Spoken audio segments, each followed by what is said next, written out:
From JBS Studios in Greater New York, this is the JBS News Update with Teisha Bader.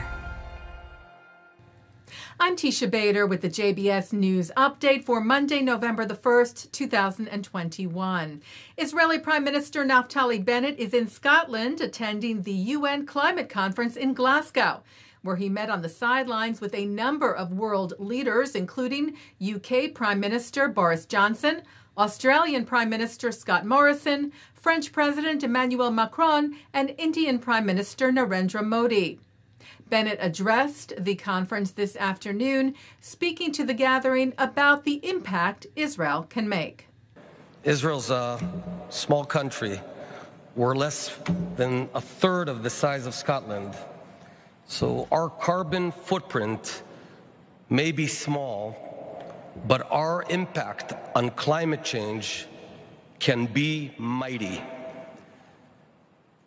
If we're going to move the needle, we need to contribute Israel's most valuable source of energy, the energy and brain power of our people. You see, this is what fuels our innovation and ingenuity. This is where Israel can make a real difference. Police in London arrested a 16-year-old believed to have spray-painted swastikas on neighborhood walls in the areas of Swiss Cottage and Belsize Park near the synagogue in Belsize Park. London Mayor Sadiq Khan condemned the graffiti, reiterating that anti-Semitism has no place in our city. A number of organizations and groups responded to the vandalism and helped with the cleanup effort, including the Board of Deputies of British Jews, the local town councils, and the Camden Faith Leaders Forum, who told the Evening Standard newspaper, "As faith communities, we stand together against all bigotry in our borough." And police in Washington, D.C. are investigating vandalism at George Washington University this weekend. A Torah scroll was desecrated inside the Tau Kappa Epsilon or Teak fraternity house during a break-in Saturday night.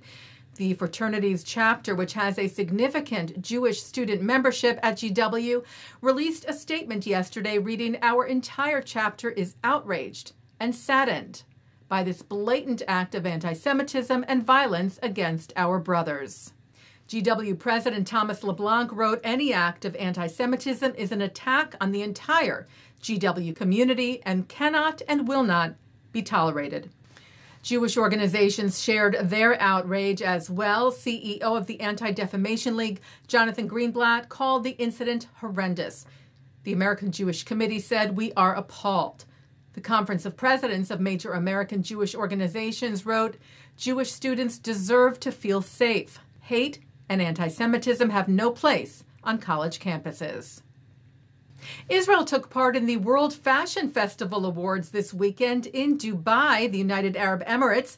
Israeli designer Ilanit Mizrahi was named Designer of the Year and won first place in bridal design. Israeli singer Narkis performed during Mizrahi's runway show, singing a song in Hebrew and in Arabic, and wearing a dress featuring the Emirati and Israeli flags.